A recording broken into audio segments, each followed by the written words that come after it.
Anta sannyasino malaha tasyai namostu kashtayai yatratma hari isharaha yadgatvana nivartante Shanta sannyasino malaha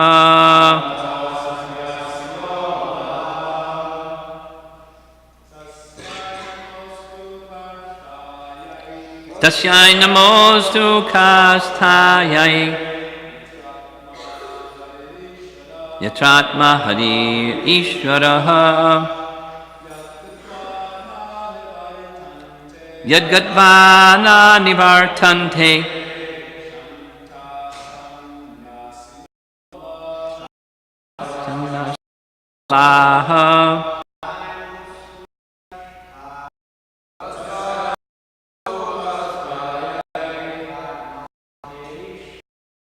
Yatratma Ishvaraha Atvanante Shanta Sanyasino Malaha Namostu Kashtaya Yatratma Ishvaraha Yagatvana nivartante Shanta sannyasino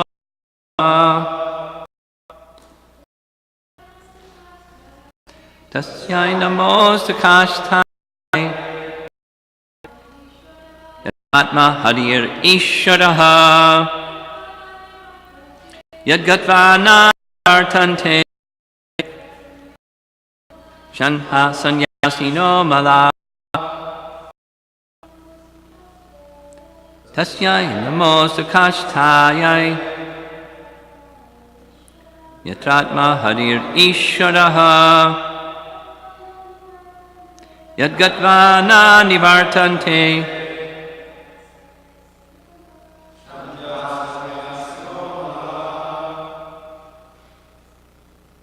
Go ahead.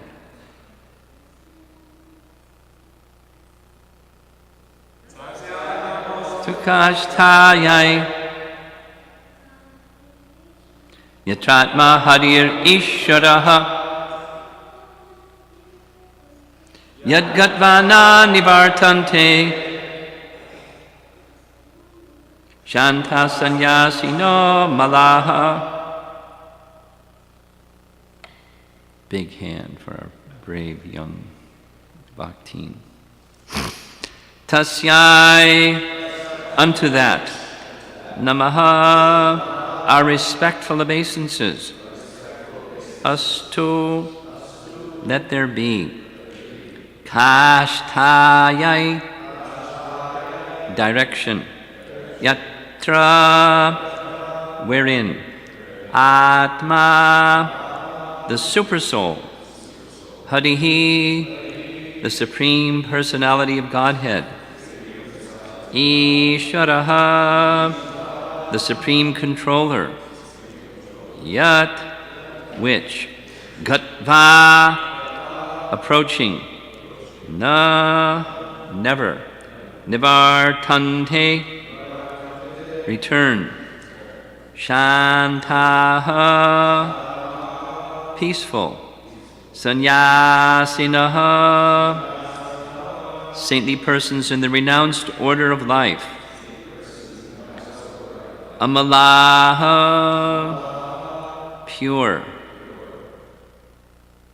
So there's text 23 too, connected with this one. I'll just read the full translation. What we just chanted is what the demigods spoke to the personality of Godhead.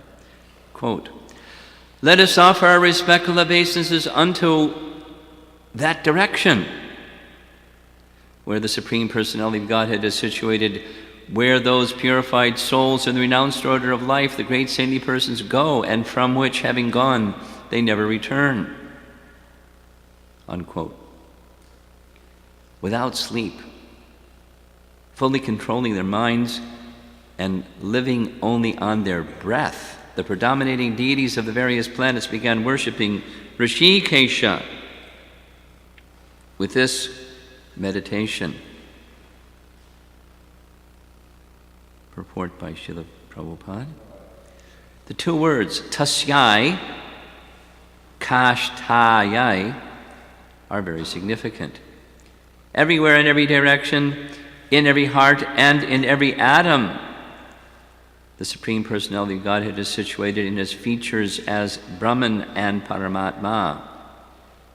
Then, what is the purpose of saying tasyai kashtayai in that direction where Hari is situated?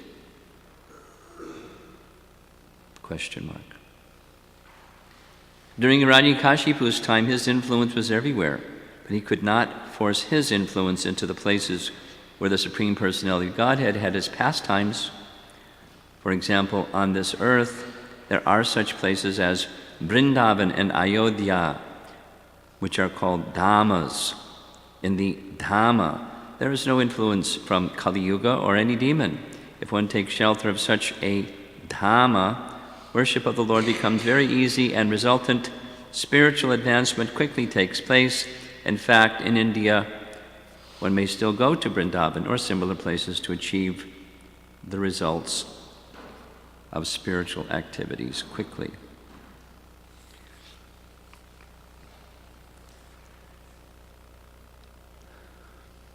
So what are we doing here? Practicing. Just like in those wonderful verses in Nectar of Instruction about the glories of Radha Kund and Rupa Goswami says, and who would not reside there? But if we went to go reside there without qualification, we'd have a problem. So we go there for pilgrimage and place our heart there and leave our heart there while our bodies come back here, and we engage in Sankirtan on behalf of the Personality of Godhead, longing to go back and connect again. So you're familiar with the situation. The title of the chapter is Hiranyakashipu Terrorizes the Universe. So these current terrorists, they're small time. They're pretty active all over the planet. They want their influence to be felt. But Hiranyakashipu was a much bigger terrorist. He had terrorized the whole universe, including the controllers of the universe, the demigods. And they were so intimidated that, as the previous verse indicates, at last they surrendered to the Supreme Personality of Godhead, Vishnu.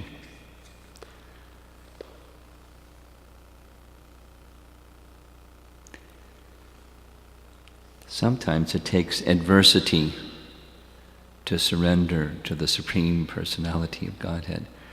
For persons more elevated, it doesn't. But for persons that are mixed, it helps. There's that nice verse, 1088:8 in the Bhagavatam, where Prabhupada referred to it in his life, where it's stated that adversity, or Prabhupada uses this word reversal, when those situations come, or some distress, or some calamity, or, living in the material world, the duality feature looked pretty dark and ugly. in the life of a devotee, it's not, the fruit of karma. In the life of a devotee, that's a special position. A devotee is one who wants to please Krishna and is cultivating that spirit of wanting to please Krishna. That's bhakti. So one who is carrying bhakti, Krishna may create some misfortune, calamity, difficulty as an impetus to take further shelter of him. It's not, the verse says specifically, it's not the fruit of karma.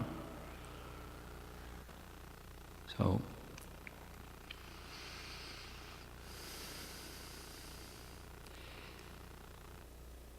just going way back, Giant Vijay, this is Jai, gatekeeper of Vaikuntha, being this universal terrorist. You recall from the Madhurya Kandambini presentation, there was this question, when one reaches the stage of shelter at the lotus feet of the Supreme Personality of Godhead, is it possible for anarthas to exist, even up in that stage? And Vishwanath gives this example of Giant Vijay. They're falling as if there was some anartha, which was the claim of Sanat, the four Kumaras. You don't belong here. You don't have even the proper understanding of what the transcendental realm is. You should descend to the earthly realm.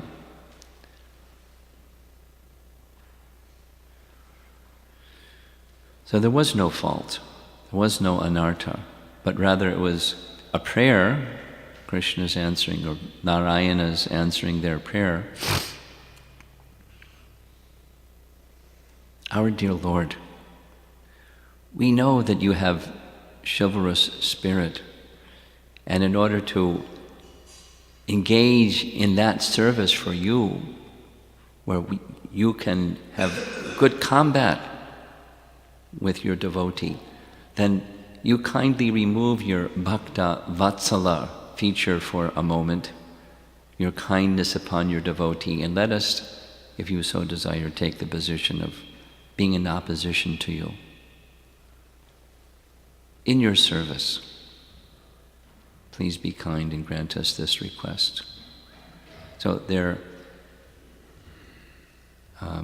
situation, Hiranyakashipu's situation, the Bhagavatam is very deep. You can't understand it properly just by something superficial. In any case, the demigods, they're mixed. They're devotees. They're very elevated devotees. And different than the residents of Vrindavan, when some demon comes, they take shelter of Krishna. Krishna kills the demon. Here, the impetus for taking full shelter was the terroristic activity of Hiranyakashipu, and so their shelter taking became energized and amplified. And they point to the Supreme Lord, that place where He resides is in all directions. Very interesting.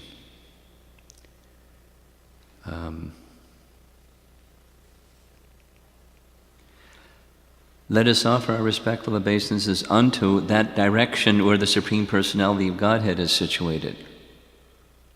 What's that direction? It's everywhere, just like Prahlad said to Hiranyakashipu later in this canto.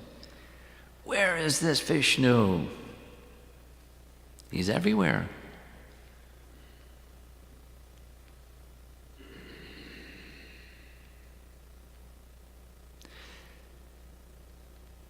So, Prabhupada, just to go through it again, Prabhupada is commenting, since Paramatma, and he says his features as Brahman and Paramatma are situated in every direction, what direction is Paramatma not? There isn't. Paramatma is in every direction. And Brahman, what direction is Brahman? Every direction. So why are they referring to in that direction? And the answer is given because Hiranyakashipu's influence was spread so widely. He was terrorizing people in every direction. There wasn't a place where his influence in this universe was not felt. He was big time, not small time, not medium time. He was big time. And so in every wherever Hiranyakashipu's influence is bringing fear into the lives of people, let us turn to you who are situated everywhere, and please diminish the influence of this terroristic Hiranyakashipu. Then Prabhupada doesn't comment it on the purport, but very interesting. Think about it for a moment. If the Supreme Lord's residence is everywhere, and the specific mention in the second part of the verse,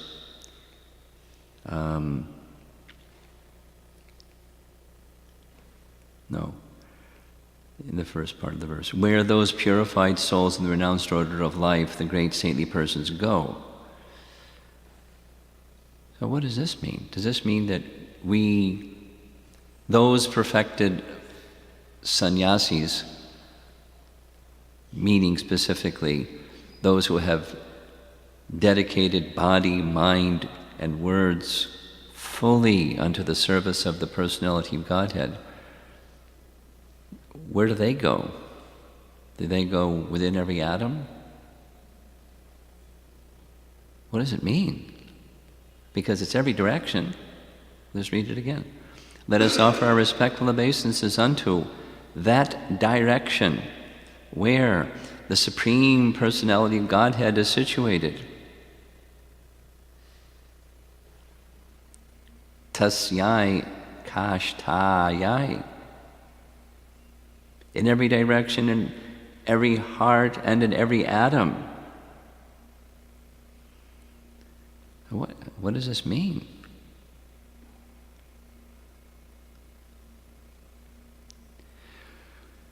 What's the destination of Paramatma realized yogis and devotees? Well, two things. One is that same Paramatma that's within every atom has his own abode, in addition to within the heart of every living entity and within every atom of matter, he has his own abode. What's that?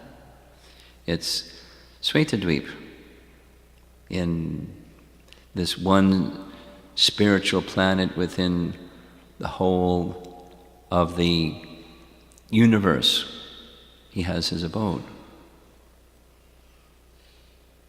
And that's the personality that the demigods go to pray to when they have a big problem. Svetadweep. And there is Lord Vishnu. The same Lord Vishnu who's reclining in the Milk Ocean, the white island within the Milk Ocean, Kshirodakshayi Vishnu, is situated in the heart of every living entity. Just like, to illustrate this, Bhagavatam is wonderful.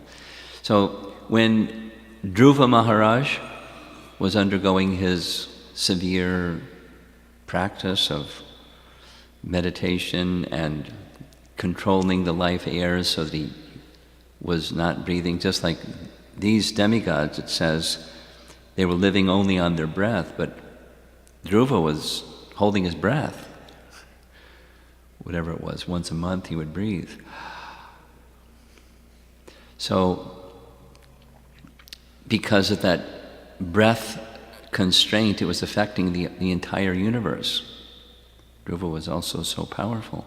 So the demigods, they were suffocating. So they went to the same place, Svetadweep, and prayed to Lord Vishnu. And Lord Vishnu said, "Don't worry, it's just a little boy. He's doing some severe yoga practice. I'll take care of the problem."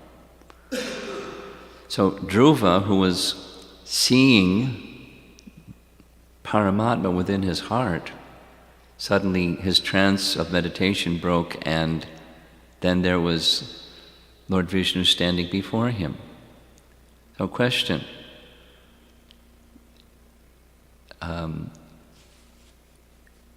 what happened to that personality of Godhead who was situated within his heart, who he was seeing, and then he suddenly disappeared?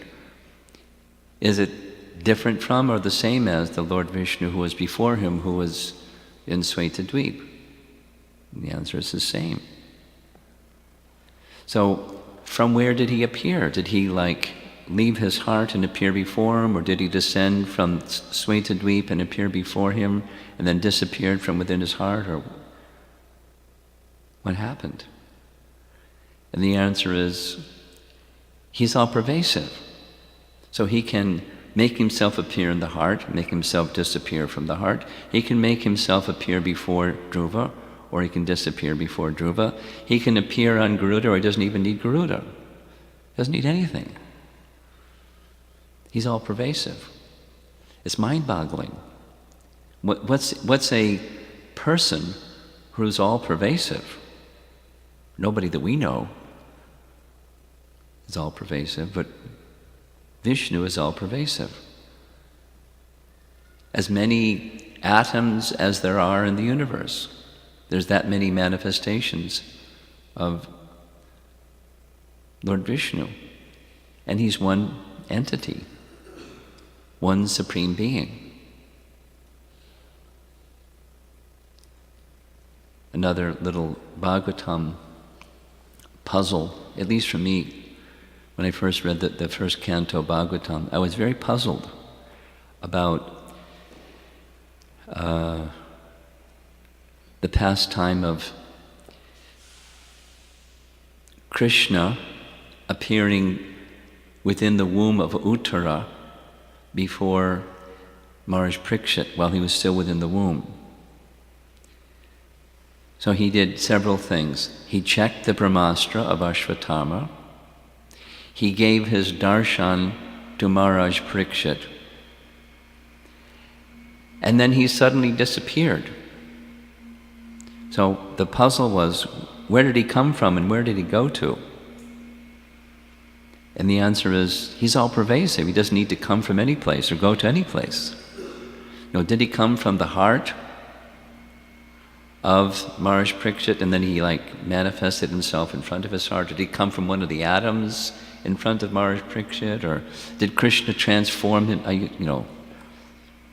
Mental speculation. He's all pervasive. He doesn't need to come from anywhere or go anywhere. He can make himself manifest and make himself not manifest according to his inclination to do so. Everything follows his desire. Everything. Material and spiritual, everything follows his desire. And his desire especially goes to his devotee. And in this case, the devotee Maharaj Parikshit was in difficulty, so he gave his mercy. Specifically, so that Maharaj Parikshit throughout his whole life would always be searching for Krishna, for that darshan of Krishna once again.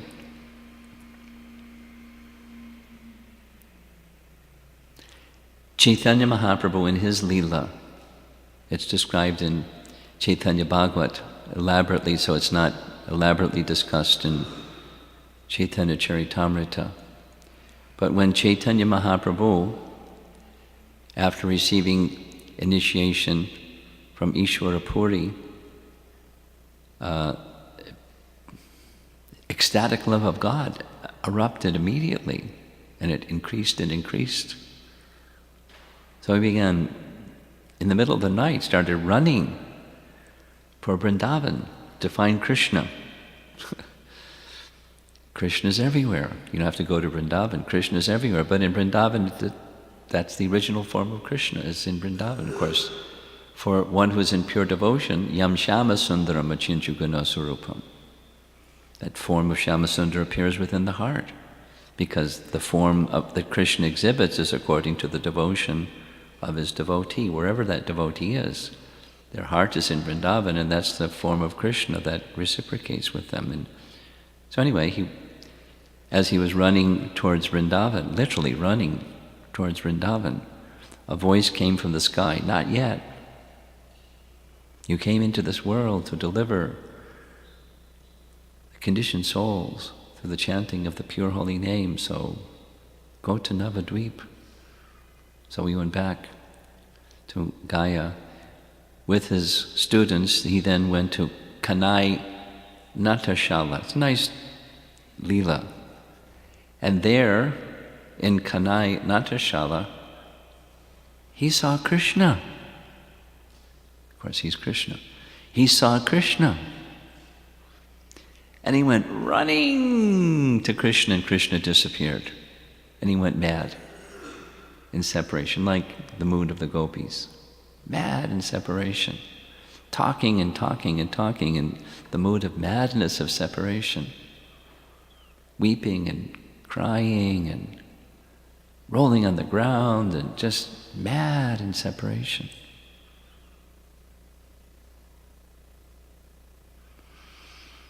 So Krishna's in Kanai Natashala too. And Krishna's in Puri when Chaitanya Mahaprabhu saw a sand dune and saw Krishna on the bank of Govardhan Hill. Krishna's Shyamasundara is everywhere. Not just Paramatma is everywhere. But that's according to the devotion. Krishna shows that feature according to the devotion. And Lord Chaitanya wanted to give us that quality of intimate love of the residents of Vrindavan. And what Lord Chaitanya wants, it happens. He's all powerful. We just have to say yes. We have to receive it in the manner he chooses to give it.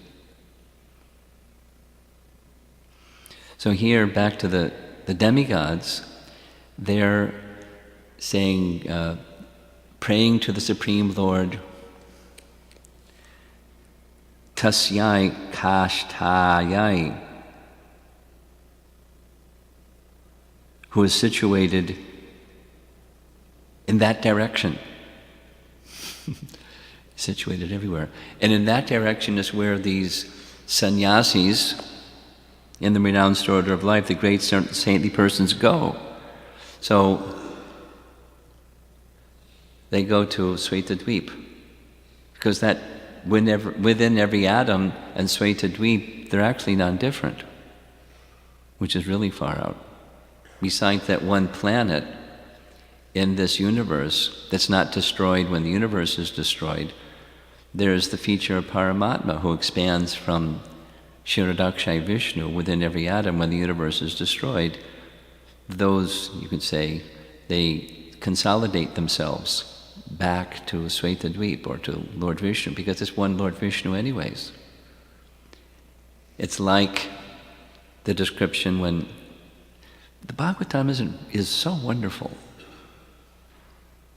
Krishna in Dwarka, when he rises in the morning, there's 16,108 Krishnas, and he gets up and does his sadhana, meditating upon the absolute truth. It does it a little differently than we do it. And then the 16,108 Krishnas merged into one Krishna. They went into the assembly hall, sat by the side of Ugrasena, and then going back home, he expanded again into 16,108 Krishnas. He's quite flexible.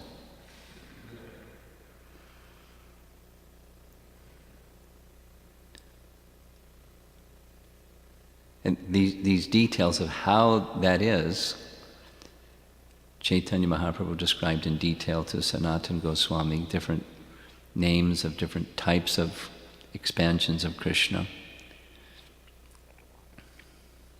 And even in Vrindavan, not just in Dwarka, Krishna expanded himself to dance with all the gopis.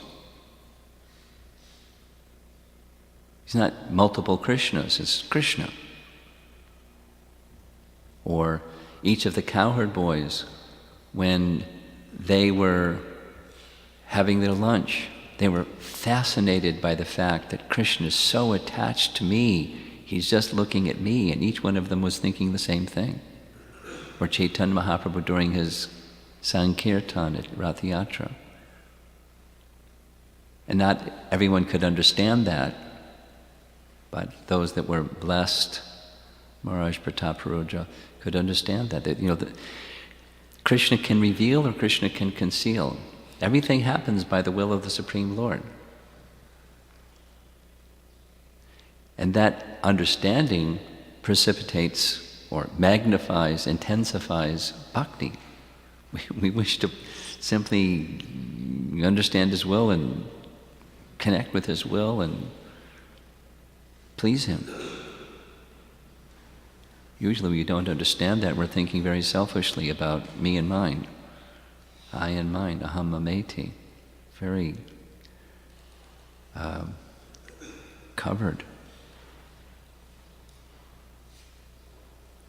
with designations that are superimposed, and our true identity is suppressed or covered or just not annihilated, but not manifest. So the trouble is coming. The demigods are praying to the personality of Godhead, who they understand as the Lord of the universe. They're the universal administrators, and He's the Lord of the universe, and His influence is everywhere. His abode is everywhere.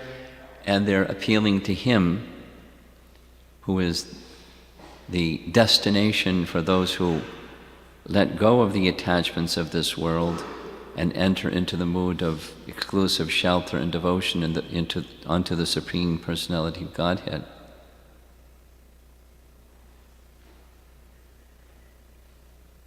They're appealing to Him. And that the second part of the verse indicates in doing this was a meditation or a prayer. We'll just pause on that a little bit. When the Navayogendras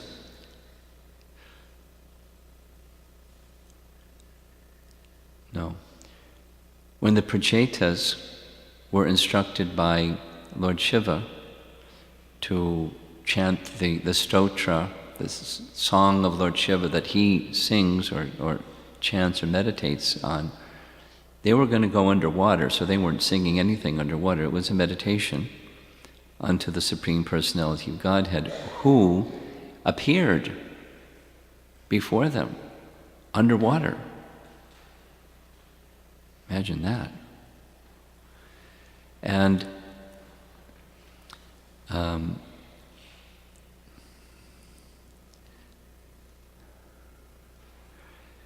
through this process of glorification, not just meditation, because the prayer itself is a glorification, and through that glorification of the features and activities and characteristics of the personality of Godhead, their devotion, their bhakti, became enhanced, enriched, expanded, developed, and the personality of Godhead appeared. So this is a meditation.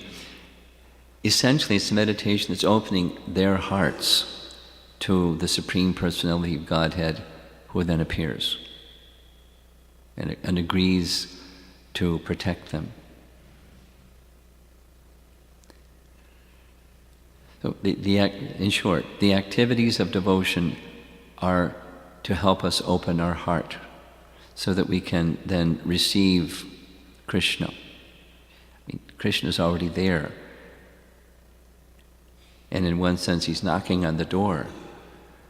And we're, saying nobody's home. Or just like going about our business or whatever. So these wonderful prayers, it's for our benefit. It's opening our heart to receive Krishna. Krishna's just waiting for us to open our heart. So then he'll come. And if we're, distracted or indifferent, then he doesn't intrude, but he'll come if our hearts become open. And so these verses of the Bhagavatam, prayers, standard prayers or our own personal prayers, that's the function.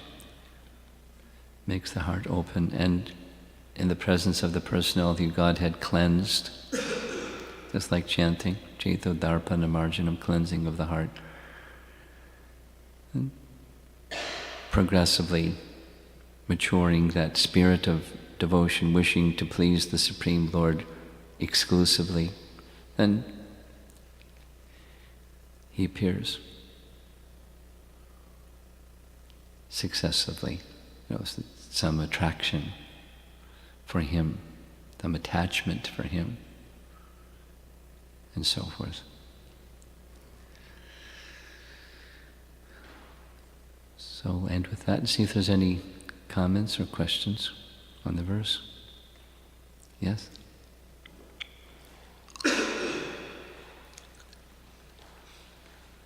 Maharaj, you were talking about a person who's realizing Paramatma in his heart. So the person who's realizing Paramatma in his heart, do you see Paramatma as a two-handed form or four-handed form? Paramatma's four-handed form. Depends on whether this is the mood of devotion of that person, whether he sees this or that form. Correct? Dhruva, four. But his Guru Maharaj is given a two-handed form of the clay. He used to meditate on the two-handed form on the clay. He has given the Krishna's form of sand and clay, and he was meditating on that form. I don't know what you're talking about. Do you know what you're talking about? Yeah, I think Narada Muni gave him the form made up of sand that you should prepare a kind of a deity of Krishna, and you should meditate on that form. No, it's not like that. That's news to me. I'm unaware of this, what you're just saying. Jai Jagannath, you've been instructing them? Okay. Specifically, when go back to his mother, this is, there may be some other reference, but his mother, from the Bhagavatam,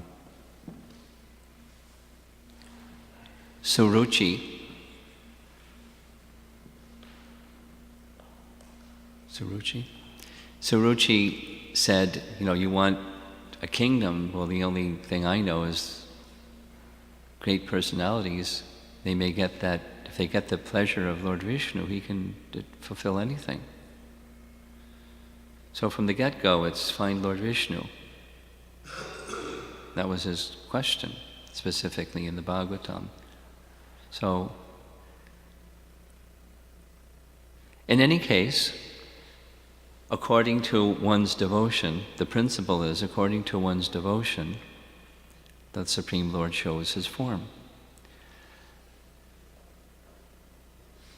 The classic illustration of this is when Krishna had left the rasa dance and the gopis were searching for Krishna, and he teased them, or he showed Narayana form, so they ran up to Narayana and said, "Where is Krishna?" And then when Srimati Radharani came, he could no longer maintain those forearms and became two arms. So he shows that form according to the quality and intensity of devotion. You have the reference, Jason? Yes? Huh? 4. Yeah. Try to speak slowly. Thank you. The beginning of the sentences are good. It's just when you get to the end of the sentences, that's when you speak real fast. So, you were explaining that according to the devotion or attraction one cultivates, then the Supreme Lord, who is all-pervasive, will reveal himself in the particular form that the devotee is attracted to. Of course, we also hear in the Shastras glorification of... Well, ultimately, he's free to do whatever he wants, but that's generally how it works, yeah.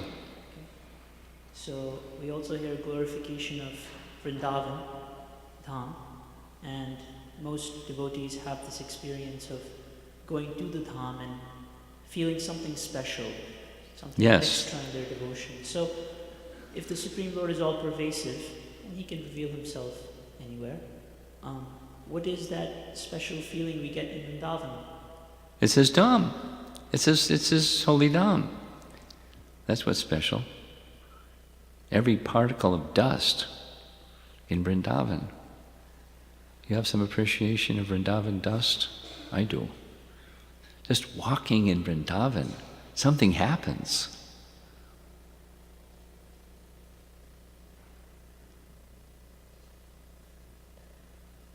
It's not ordinary.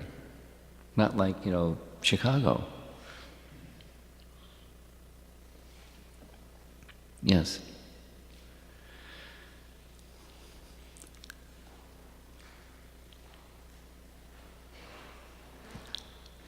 Hey, sorry, Hare Krishna. Thank you, Maharaj. I'll try to speak slow too. So this goes along the point of Krishna's everywhere. He's always at home. Krishna does what? He's always at home. He's always at home. Yeah, in our Is that what you're hearts. saying? Krishna is always at home. Yeah. Well, I'm just repeating. I thought. I've never heard it spoken that way, but he's always in everywhere in our Vrindavan. hearts. He's always in Vrindavan, right? And Vrindavan's his home. Okay, go ahead. So my question is related to how we're on the spotlight at every moment. We're where every moment? No, we're on the spotlight every moment. We're on the spotlight. At every moment. So That's another one I've not heard before. We're on the spotlight at every moment. yeah, meaning that some people are, let's say, extroverted and some people are shy. Some people are introverted and some people are extroverted. Yeah. So my question is that How does that have to do with being on the spotlight at all the time? because the Lord is within our heart, and so sometimes this relates to a question that suppose the spiritual master walks in a room. So we're very conscious to not, let's say, speak Rajapa or gossip. Okay. And so how do we keep this in mind all the time? Because the Lord is also... Krishna consciousness is the only solution. That's how. Become Krishna conscious. It's like an appreciation that Srila Prabhupada would on occasion attributed to his neophyte devotees was, oh, how nice you've achieved the stage of bhava. Because it's very clear that you don't want to waste even a moment in Krishna service. So, be very conscientious to strive for connection with Krishna at every moment. And then your prajalpa goes away. Short of that, or like go down a couple of notches, and then there's Rupa Goswami's injunctions and prohibitions. prajalpo niyamagraha, that so this shadbhir bhaktir vinashati, so it destroys bhakti. Well, I don't want to destroy bhakti, so I'll control tendency for prajalpa. And the best way, besides, the instruction not to do so, is Krishna Katha instead of the other kind. So stay in the association of devotees who like Krishna Katha, and that's a very good way to control prajalpa. Because you start speaking prajalpa, they'll look at you like, please don't do that. And then you'll get the opportunity, besides, the stare, is you'll hear Krishna Katha, which is so nice, so much nicer. Association of devotees who like Krishna Katha. Something else?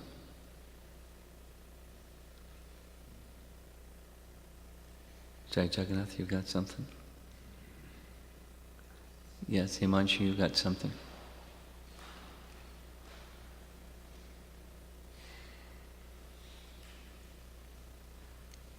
Hare Krishna.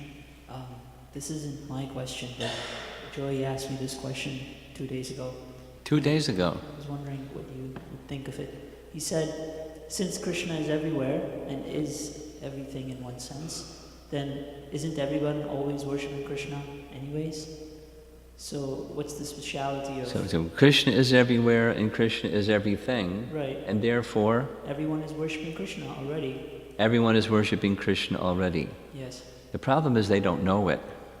And the reason they don't know it is because of the desire for sense gratification, or seeking happiness apart from Krishna, so Krishna becomes obscured. So not worshipping. In the higher sense, that's like, someone is an Uttama Adhikari, you see everyone is worshipping Krishna, everyone is Krishna's devotee. Because intrinsically that's what the soul is. We're Jivera Sarpai Nitya Krishna Das. We're eternally the servant of Krishna. That's the soul's constitution. However, when the consciousness is directed away from Krishna in favor of, Maya, or the illusory representation of enjoying apart from Krishna, then Krishna disappears because worship of Krishna disappears. It's hedonism, or even regulated sense gratification. But it's sense gratification. That's Krishna disappears, and worship of Krishna becomes covered. So it's done in the wrong way. Avidhi purvakam. Yes.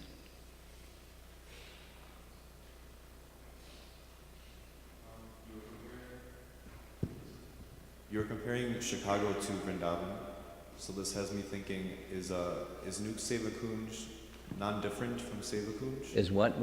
Is New Seva Kunj different from Seva Kunj? Well, different and non-different. That's a nice answer.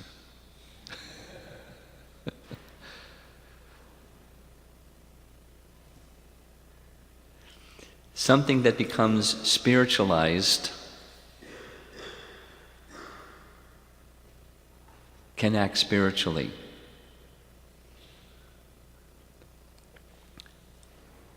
On the other hand, this will be destroyed and that won't be destroyed.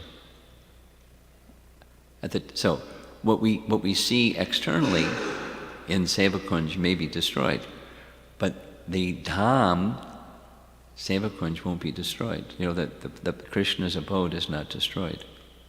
So something that becomes, you get the distinction.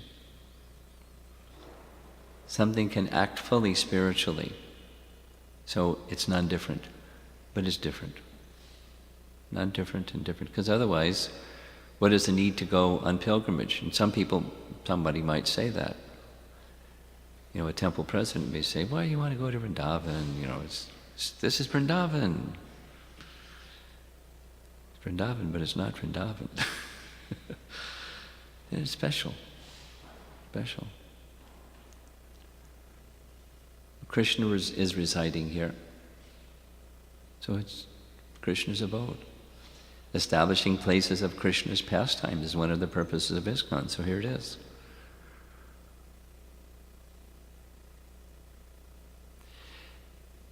In one of the Puranas, not the Bhagavat Purana, there's a description different than what the Bhagavat Purana says. In the Bhagavat Purana, Prahlad directly states that he was sent from the spiritual world by the Supreme Lord Narayan to exhibit the quality of unmixed devotion.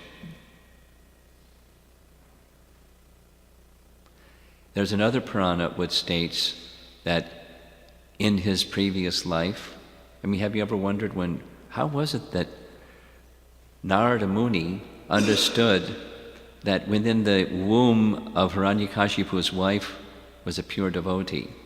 Like, who was he before he was within the womb of his mother? Who was that, Prahlad? So one of the Puranas says that in his previous life he was a Brahmana, and he was with his girlfriend, Brahmani, and off they went into the forest together, and they sat down in what was no longer existing, the ruins of a Nrsimha temple. So the place was fully sanctified because it was where a Nrsimha temple was. They didn't know that, but the place had been sanctified by the worship of Lord Nrsimhadev. There's some further detail, but he received the benefit of having the Supreme Lord's association because of some service he did cleaning up a place at the abandoned or ruins of a Nrsimha temple. You get the idea. So even in this place, when the physical manifestation disappears, the spiritual merit becomes established, and therefore through the power of bhakti, one can make a place spiritualized or make it like Vrindavan, because Krishna's here.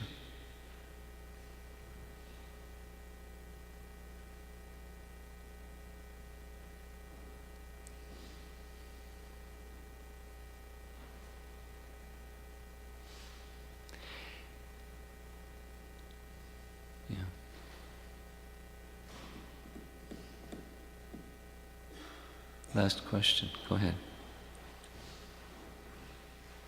I was thinking of 26 Second Avenue, and the building is for sale. It's way overpriced. Way overpriced. The guy's really greedy. And what's going to happen if somebody... Anyway, it's a sanctified place. So we have some plans but if supposing those plans to secure that space permanently goes away, what's going to happen? Who knows? It's still a sanctified place. Who knows? Yes? Hare Krishna. I was just thinking about this. So we know that Bhagavad Gita is not different from Krishna, right? Bhagavad Gita Yeah. is not different than Krishna. Yeah. And in introduction, I think it says that there are over 400 different translations of Bhagavad Gita. Okay. So, are any of them as good as Krishna, even though the No. comments might be not authoritative? No. But the verses are still spoken by Krishna. Well, the words are there, but Krishna isn't there. It's like, when there's a fence to the holy name, the sound vibration is there, but Nama Prabhu is not there. Like that. By mental, one cannot reach Krishna by mental speculation. And these other translations largely, not all of them, but other translations largely are from some scholarly speculator, largely. But when that message is heard in disciplic succession, some translations are like that, then Krishna is there. That's not different than Krishna. Is this distinction clear? Okay.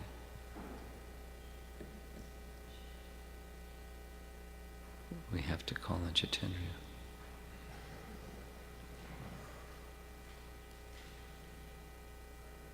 Is that working?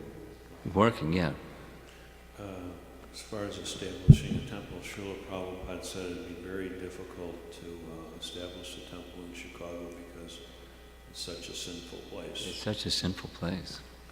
They've killed so many cows. So many cows. So many people. And, So much crime. yeah, but somehow or other it's here. But as soon as you walk outside, it's such a contrast. It's, Yeah, so we should walk Interesting. outside chanting to spiritualize the outside. I remember Chandramauli Swami said on Monday morning you have to have more intense kirtan because so many sinful activities have been dropped off here on Sunday.